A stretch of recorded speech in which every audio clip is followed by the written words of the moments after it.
韩国模特女拳王这把真的火了，比赛打着打着一不留神，竟然把自己的内衣给打飞了。我们注意看，蹲在地上的正是韩国的模特女拳王金正华。此时此刻，她正在捂着胸口，生怕稍有不慎就会走光，被狗仔拍到。原本这场比赛只是一场普通的女子拳击比赛，但是因为韩国的模特女拳王太过于高傲，太过于自大，瞧不起对手，结果在比赛过程当中呢，观众朋友们出现了一些意外。具体什么意外，我们可以看一下视频上方的文字您简单阅读一下就知道发生什么了。好，现在双方的比赛已经开始，我们注意看，相信大家伙都能看得出来哪一个是韩国的模特女拳王。且先不管如此火辣的身材是真是假，但视觉上的确是非常具有冲击力，非常的炸裂。好，注意看双方的拼拳，哇，完全不敢相信这是两个女选手打出来的比赛。要知道，穿着白色短袖的女子，她是来自于我们中国内蒙，小姑娘很年轻，而且身高还不到1.60米的身高。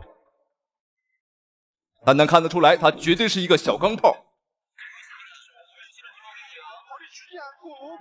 一方面是我们中国内蒙的民风比较彪悍，而另一方面是她赛前遭到了羞辱。没错，韩国的模特女拳王嘲讽我们的内蒙姑娘长得太丑。什么情况？一丝很清晰的读秒，我实在想不清楚，心胸这么宽广的女人，为什么又心胸狭窄呢？不太理解。总不能你长得好看，你就羞辱别人长得丑吧？好，我们看一下慢动作。好，每一个动作都值得我们截图去观看。好，比赛继续，又开打。小心，这怎么还想上脚呢？在选手倒地的时候是不可以踢的尤其是不可以踢头。在比赛当中的简称足球踢，这是一个很恶意的犯规。好，比赛继续。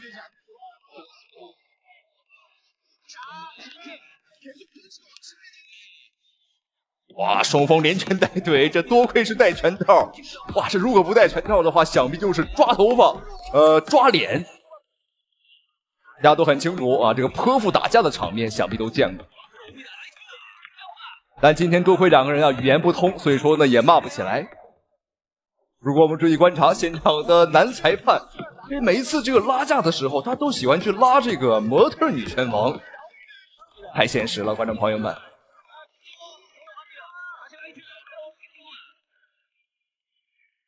我们注意看，没错，他肯定会率先的去拦这个模特女拳王。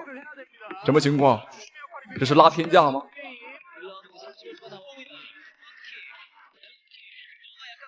我们不得不佩服韩国的整容技术，的确是有两下子，可以说是从头到脚，哪怕到你的汗毛跟头发丝都能给你好好的改造一番。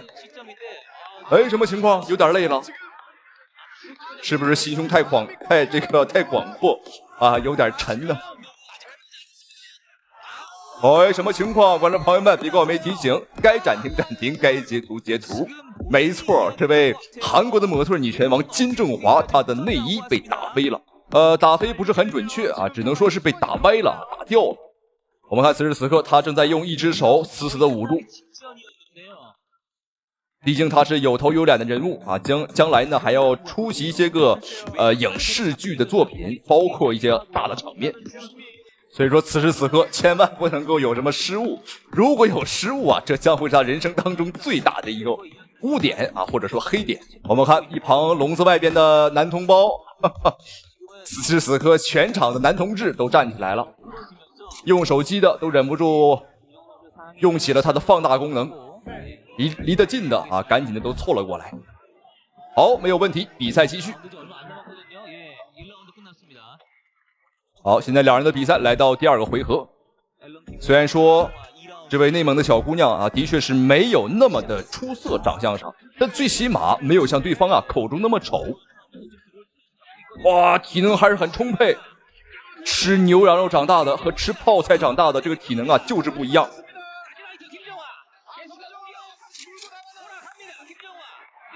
但这个韩国的模特女拳王，她的奶量不是她这个体能也很充沛这个体量也很充沛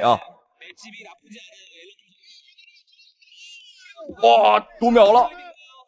我相信有些观众朋友们肯定会好奇，为什么一个模特女拳王会来参加这样的比赛啊？观众朋友们，都是为了收视率，都是为了知名度啊！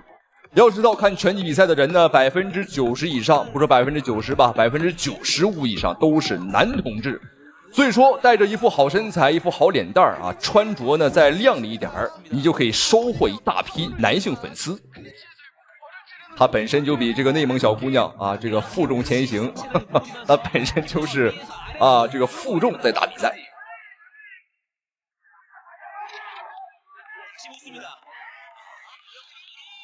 当然，我们经常说呢，这个前凸后翘，也为了保持稳定性。所以说呢，这个负重大一点也是很正常的，主要是为了稳。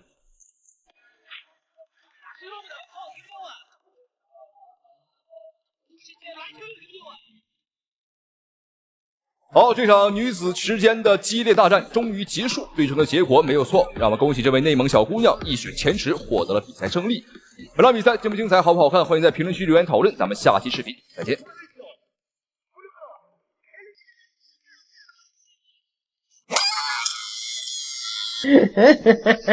正式安排张美丽的师妹和韩国的国宝级女拳王徐艺勤打了一场，结果她真就把张美丽的师妹当成了张美丽，发布会上就气焰嚣张，动手打人。比赛中更是下手要多狠毒有多狠毒，硬生生把张美丽的师妹暴打毁容。赛后还不忘记亲口挑衅张美丽一番。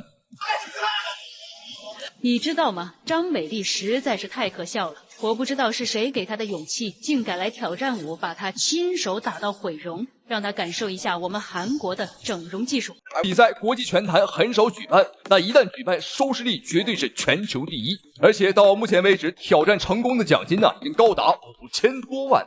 但从一开始挑战者人山人海，到现在挑战者屈指可数。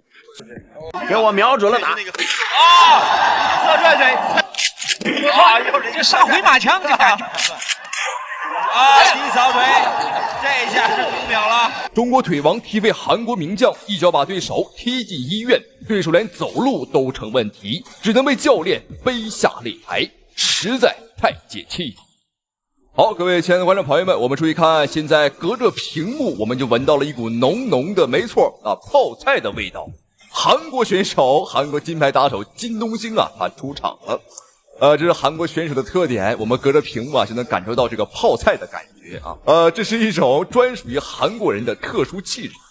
据说金东星这个小棒子他1分钟之内可以踢碎500多块木板，因此自封了亚洲小腿王的称号。他甚至还狂言，如果说他的腿法是世界第2，就没有人敢称自己是第1，就是这么狂。正所谓世界是你的，也是我的世界早晚有一天他是韩国人的。熟悉韩国跆拳道的观众朋友们都很清楚他踢的那个木板都是合成木板，木板中间有条缝不要说让咱们去踢了，让一个2岁小孩上去碰一碰都会碎那韩国人向来都是井底之蛙，放肆又大胆，他竟然向我们中国的扫腿王卢东强发起了挑战。怒火麒麟卢东强生涯战绩50战46胜， WBC 国际自由搏击金腰带拥有者，连续2年获得全国散打60公斤锦标赛的冠军。作为一名腿法高手，他的腿法可以说是堪称一绝。不仅势大力沉，威力十足，而且每一次的进攻角度也是相当刁钻，让对手防不胜防。有的时候我甚至在想，如果卢东强去踢足球，恐怕我们中国早就拿到世界杯了。好，现在双方的比赛已经开始，这是一场3回合，每回合3分钟的大战。我们看卢东强一上来火拼，两个人拼得很猛2名腿法高手拼的貌似并不是腿，而是拳对，这个连续出拳，怒火麒麟要打准的，上来就发飙还是要加强准度。不加强准度的话，第一是对方造成不了太有效的杀伤，对，关键耗费掉对方的力气。拳法的幅度也比较大高手，漂亮，几乎连续的。对，23岁的韩国小将，表现也不错啊，也反击动作也是相对来说，还能很能及时的打漂亮啊，一个正蹬腿。我们在腿法对拼这一块，我们的卢东强已经拿到了优势。这个腿法的确是带劲儿啊！这让我们看双方大腿的这个粗细，你看卢东强还有低扫，包括我们还有一些接腿之后的扫踢，这都是散打里的招式。而这个韩国的小棒子啊，他练习的是泰拳为主，跆拳道为辅。身内下打后手，明显就是有点，就是我打了之后马上贴着你，没有继续的动作，因为打得好的时候，我打了之后再拉回来，再出前手后手或者膝这样的腿法。但是我能躲你一下的左手动贴着你，好漂亮。这低扫，那低扫扫得很难受，腿已经疼了。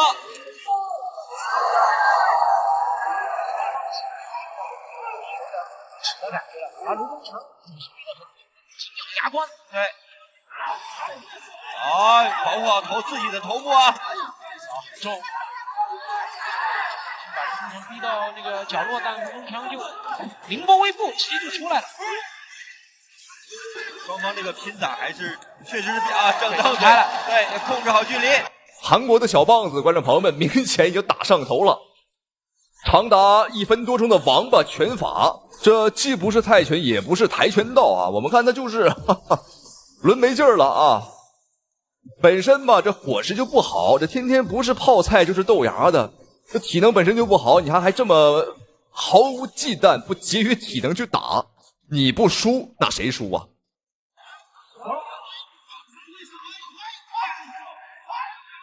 高手爆头，再来，没有3点着地啊！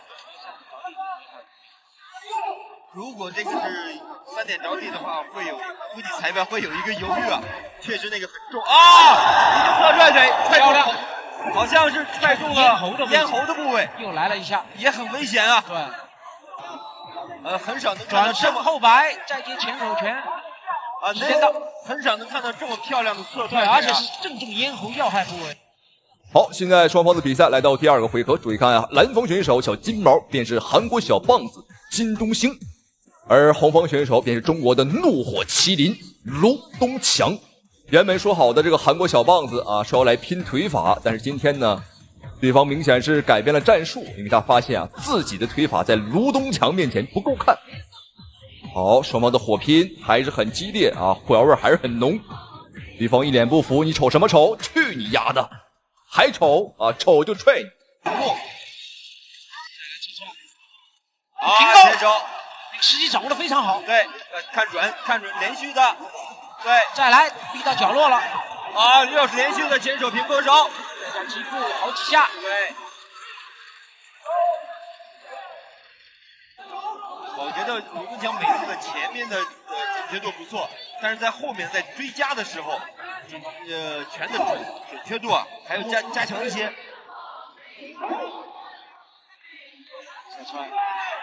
这下有个大膝的摔法，对，双方同时摔倒。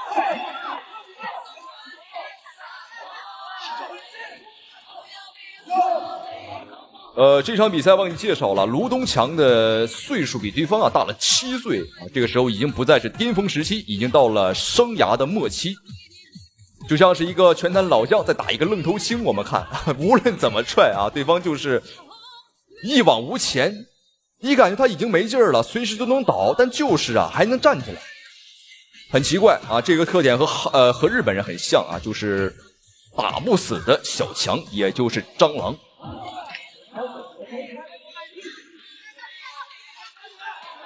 好，我们看还有第2节还有1分钟，现在在靠不要过多的搂抱啊。我看到很多外方选手就是对我们的这个侧踹啊，确实不太善于防守，没有抵抗力。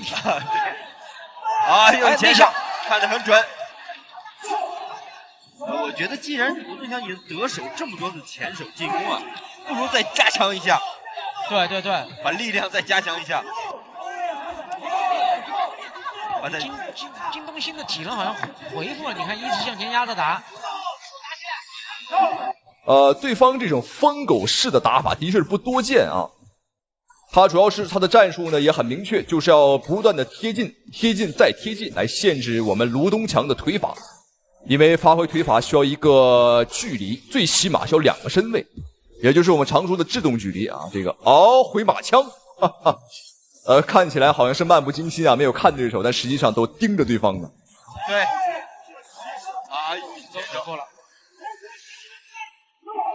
好，第2局结束，非常精彩的一局啊！好了，开打了。经过5分钟的休息，相信2位选手都已经恢复得七七八八。看看双方恢复的都差不多，然后看看高潮，反而换金东星开始高潮了啊！对，之前他都几乎是没有高潮。一场这个迎击太漂亮，对，再接西撞。虽然说卢东强没有年轻的时候那么猛了，但是多次的重击啊，竟然没有重错对手。我现在有严重的理由怀疑对方啊，可能是打了兴奋剂。你看，第3回合了，这个小棒子，你看体能还是很充沛。但是对方这种打法呢，在我眼里是毫无章法呀，靠的是抗击打能力，再加上无尽的体能。但拳法上来看，就是各种王八拳法啊，和一些个乱伦的拳法，而且它的精准度很低啊。这样一来，现在我们无论怎么看，这个金东星韩国小棒子的分数绝对是不高的。对，侧踹腿，但是侧踹腿效果明显，但是我们知道侧踹腿这种腿法跟相对于其他的腿法来说，确实有点耗体力啊。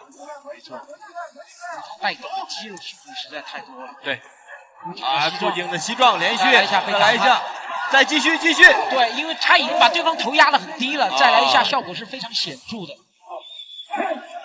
因为对手有了一个侧身的动作，所以裁判及时的就是终止了这个。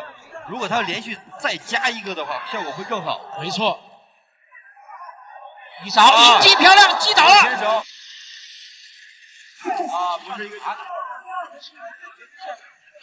因为在我们的规则里面有这个来knock down闪电击倒之后，马上根据场裁来决定啊。如果你被击倒以后，你神情是涣散的，裁判会读秒，或者是裁判在你被击打那一刹那判断，这是低扫腿，这下是读秒了。真是不容易，终于是重挫对手了。我们看韩国的小棒子还能站起来吗？你还能站起来吗？裁判终止了对局。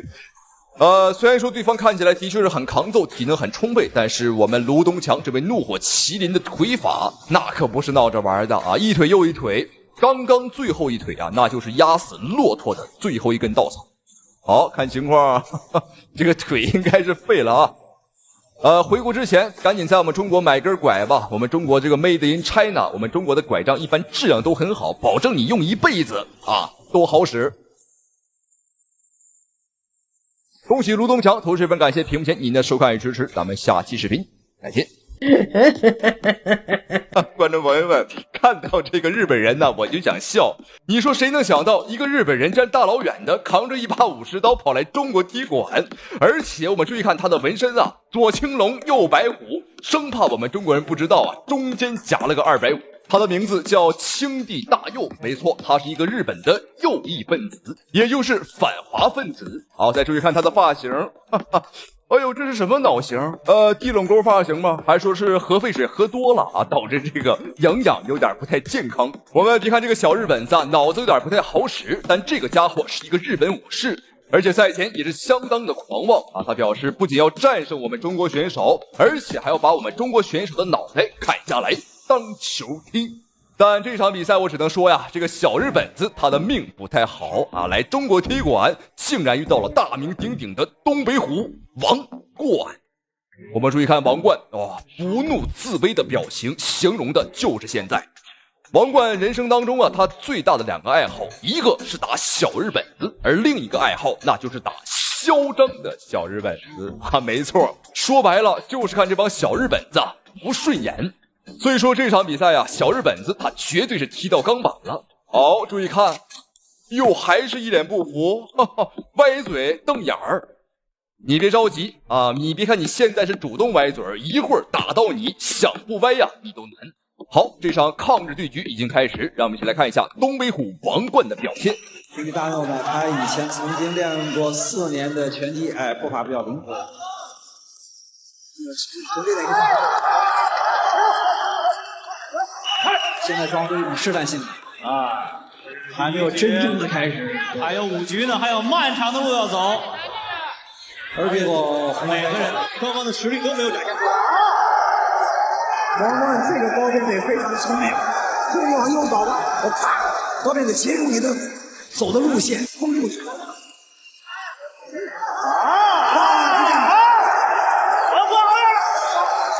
一个高边非常充满智慧的组合性进攻，这个很具杀伤力、有震撼力，给对方一种心理上的一种震撼力。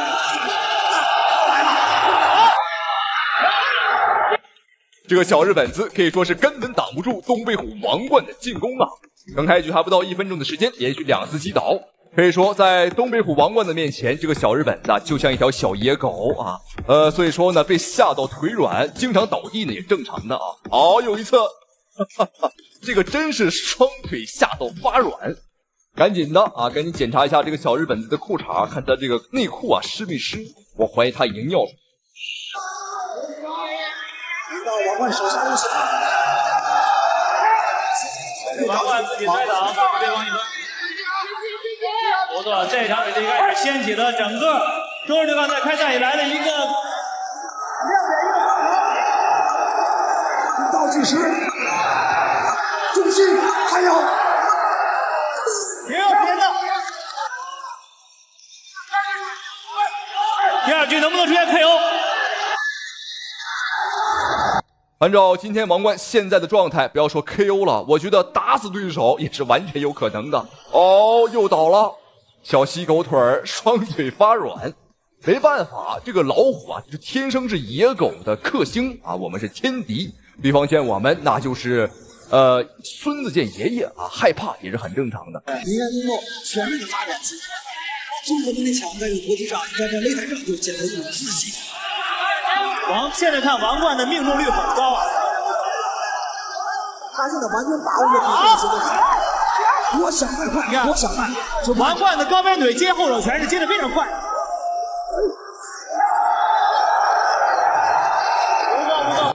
看到这个小日本子啊，他一次又一次被击倒在地，观众朋友们，那现在的心情啊就别提了，我心里边那是美滋滋啊，比喝了一罐蜂蜜啊都要甜。什么情况？不打了，观众朋友们不打了，这个小日本子轻敌大佑，小狗腿真是不行了，我们看他是被人搀扶着下台。好，观众朋友们千万不要着急划走，蟑螂这种东西啊，我们发现它的时候，它绝对不可能只有一只，它绝对是一窝。刚刚我们的王冠刚获得比赛胜利，他的师弟啊袁奇袁术立马找上门来，你看这个家伙不知道怎么嘚瑟好了，这个脖子一伸一伸的就像这个王八探头啊，王八出海一样。而且他今天这一身装束，不知道的我们还真以为这个家伙家里边办丧事儿啊，家里边死了人呢。好，这场比赛的擂台守擂者依旧是东北虎王冠，打一个我们不嫌少，打2个我们也不嫌多啊。反正无论怎么打都能过手瘾，都能让我们中国人感到开心，这是好事。好，我们注意看，和他的师兄呢都是一副德行，吹胡子瞪眼。现在你瞪眼没关系啊，一会儿我们就让你死不瞑目。火药味十足。这是我们今天晚上的第5场比赛，男子70公斤级的较量。红方来自西安天的王冠，蓝方来自日本的岩崎元术。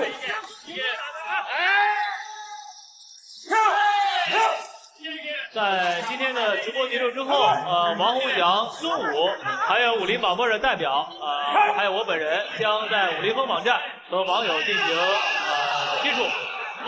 有兴趣的朋友可以登录武林风官方网站。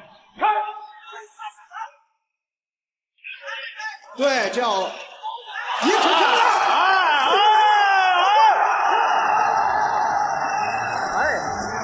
我们可以看到这一头小日本子明显是要比上一个日本选手轻敌大佑要抗揍得多。王冠这么打他竟然还不倒，说明他的确是有点本事啊，抗击打能力的确很强。好漂亮，拳脚没效果，那我们就开摔。王冠被呛到失去1分，因为不允许这种主动的抱摔。王冠打得很聪明，直拳架上勾。看吧，观众朋友们，纵使这个小日本的再抗斗，在王冠的面前啊，那无非就是一个稍微新一点的沙包。再新的沙包，总有被打旧的那一天啊，被打报废的那一天。好，王冠想要趁热打铁，很明显是想 K 掉对手。直拳，然后是上勾。